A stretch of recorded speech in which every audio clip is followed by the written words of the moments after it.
Hi guys, Weir here, formerly known as the Wizard back in my fighting days. I went to Interclub yesterday, and what I thought I'd be covering today, part of a fighting mindset. I normally do things on a mindset on a Monday, is the 3 stages to obviously fighting and competition. The fighting ladder, 3 stages of the fighting ladder. First of all, when I started doing Taekwondo after leaving boxing, I used to take part in a lot of interclubs, which is normal your local club and fights other nearby or clubs that they're linked to or associated to. I think with interclubs, it can be a lot of ego, like whose club's better than whose, but it's really doing it for the right reason. It's for the student to actually get himself mentally ready, physically ready.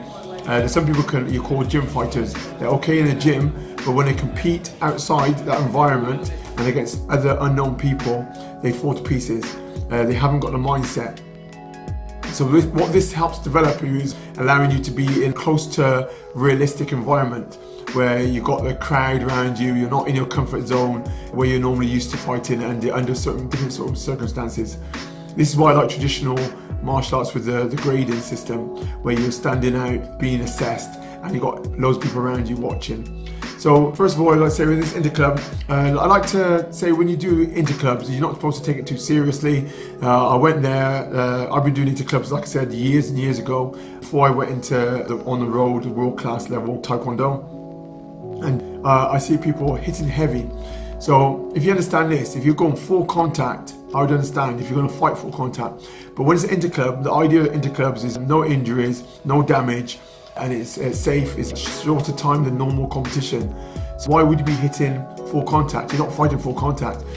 The idea for interclub is a chance to allow your technique, which is normally speed, your footwork, your to slip, bob and weave, and this is general honing your skills. Competition, again, in an interclub is more combinations and more important than delivery and single shots. Single shots, I don't believe in that anyway. I believe in a lot of fighting. It should be more combinations or set a person up for a combination. If you rock them, daze them on the first one, you finish them on the next.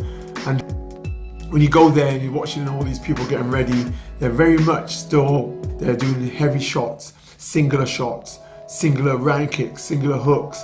And as soon as you're fighting, if you're portrayed the same, you're setting yourself up to be countered, slipped, maneuvered. And it's like, I find that what you've got to be working on. So one of the rules for when you're preparing an interclub, be careful that you don't get drawn into it. Remember, it's interclub, you're not knocking anybody out. Use combinations, learn to move, to flow with a person, sidestep, slip, weave. Again, outclass them, outspeed them. And that's one of the main goals for attending an interclub. Okay, so first thing I believe in, the first stages of the ladder for a competition is first interclub. Once you've done an interclub and you've got your confidence, a little bit more mindset, you know how to prepare under pressure. The next stage is to try and challenge yourself in local competitions.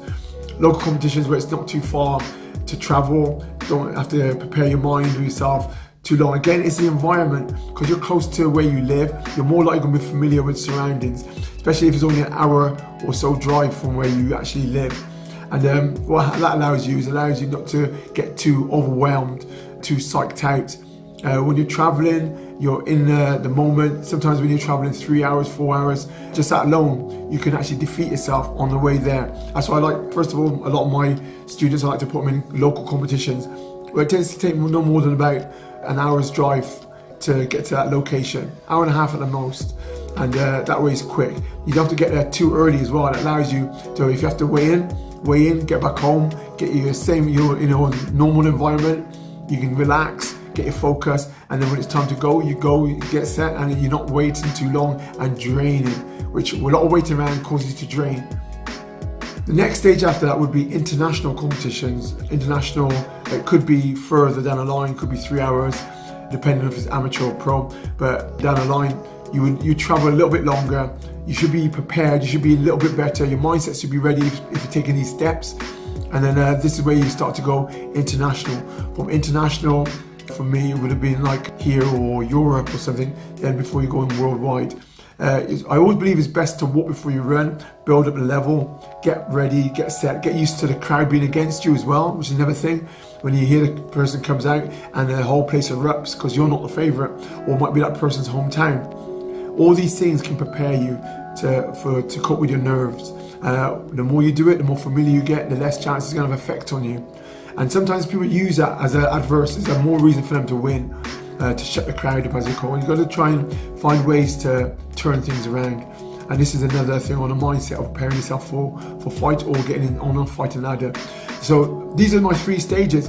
First one's interclubs. I really do believe interclubs is a way to get your nerves ready. It's not too much, it's friendly, don't get hurt, you go to work the next day as well. Should not have too many bruises, although some people do get carried away from the nerves.